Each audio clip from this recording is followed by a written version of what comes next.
All right, welcome back again to part 5. So today I will be continuing on the armor of God. In that Ephesians 6, in the last video, this armor of God is not mentioned, which is the name of God. The name of God is not mentioned in that Ephesians 6. So that the Ephesians 6 does not include all the armor of God. The name of God is also a powerful tool that you have. Not even the name of Jesus now, the name of God himself. God the Father, the name of God. If you look at Isaiah 56 verse 2, it says, this is Isaiah, even before Jesus was born. He said, but I will reveal my name to my people, and they will come to know its power. So that name, this is the NLT translation. So that name has a power. I will reveal my name to my people, and they will come to know its power.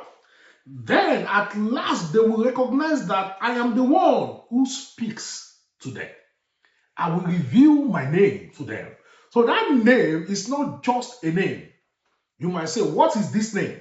Well, don't forget when God told Moses to go to Egypt, to the Israelites, and tell them that he has come to save them, the God of their fathers.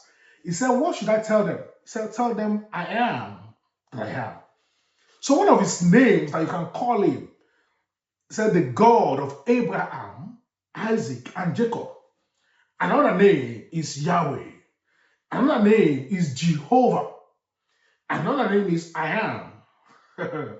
Another name is the Almighty, or the Most High, the God of heavens and the earth. So there are different names you can call him. But if you just say Jehovah, the God of Abraham, Isaac, and Jacob, as he recognizes who is different from other gods. That's Buddha, that is all other gods.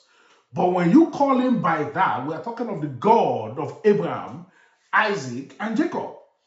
When you call him, things happen.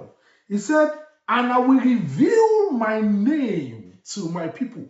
So the name here doesn't just mean a word to describe someone.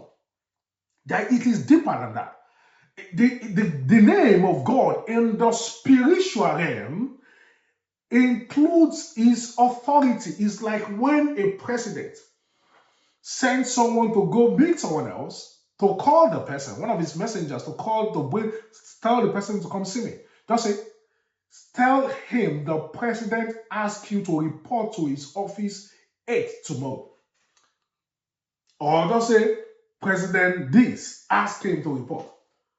What will happen? The person will be scared first and he will report by 8. Why? Because that name, that title, that name comes with the authority of that position.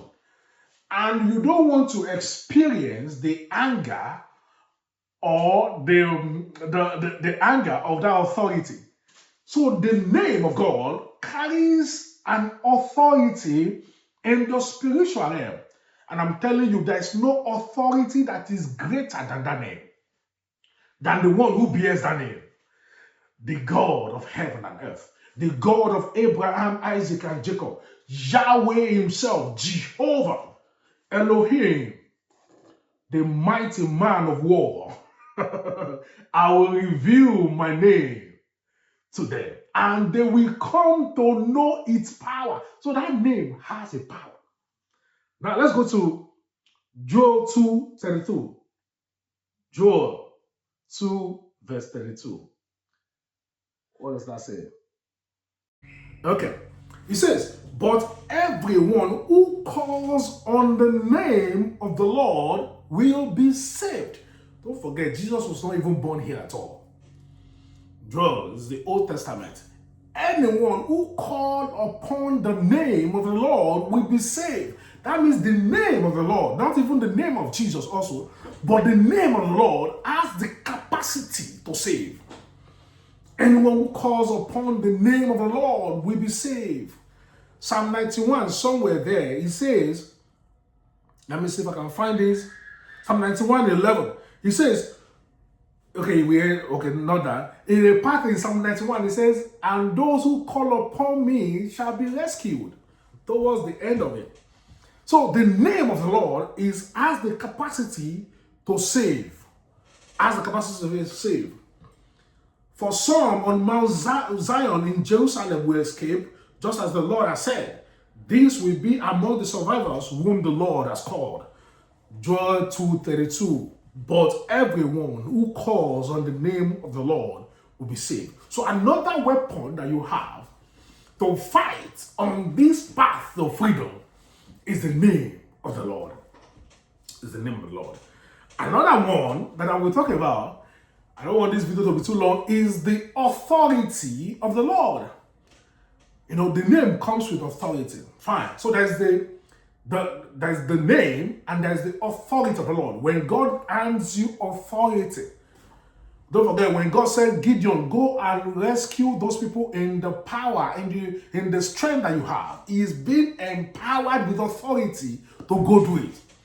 So that authority is also a weapon.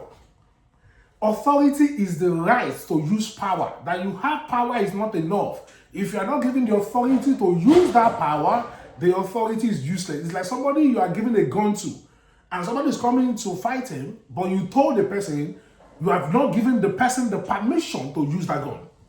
So the person will just be accepting the beating. You have not given the person the permission to fight back. But once the person is given permission to fight back, then they can use it. So authority and power are different. Power is the ability you have. But if you're not given the authority, the right to use that power, then power is kind of useless. So the authority of God. Let's quickly look at Psalms 118, verse 10 to 12. This is David speaking. Psalm 118, 10 to 12. It says, though hostile nations surrounded me, I destroyed them all with the authority of the Lord. The authority of the Lord. Hostile nation. 11. Yes, they surrounded and attacked me, but I destroyed them all with the authority of the Lord. Not with the name of the Lord, but with the authority of the Lord. 12. They swarmed around me like bees. They blazed against me like a crackling fire, but I destroyed them all with the authority of the Lord. May God empower you with his authority. The authority is kind of close to his name. If he doesn't give you the authority, you are abusing power. If he doesn't give you the authority, you are abusing power. But if he gives you the authority, you are rightly using power. You're rightly using power. So when the enemy came to David, David destroyed them all with the, I love David. He has, if you look at the book of, if you read Psalms very well, there are some spiritual truths that are deep, that only a man with deep spiritual relationship with God can understand or say the things that he says. I destroy them all with the authority of the Lord. May God empower you with his authority. So in this video, I talked about the name of God, and I talked about the authority of God, which is different from the armor of God in Ephesians 6, 10 to 12 or thereabout. I hope you've been blessed in this video. I will see you in the next one. Bye for now.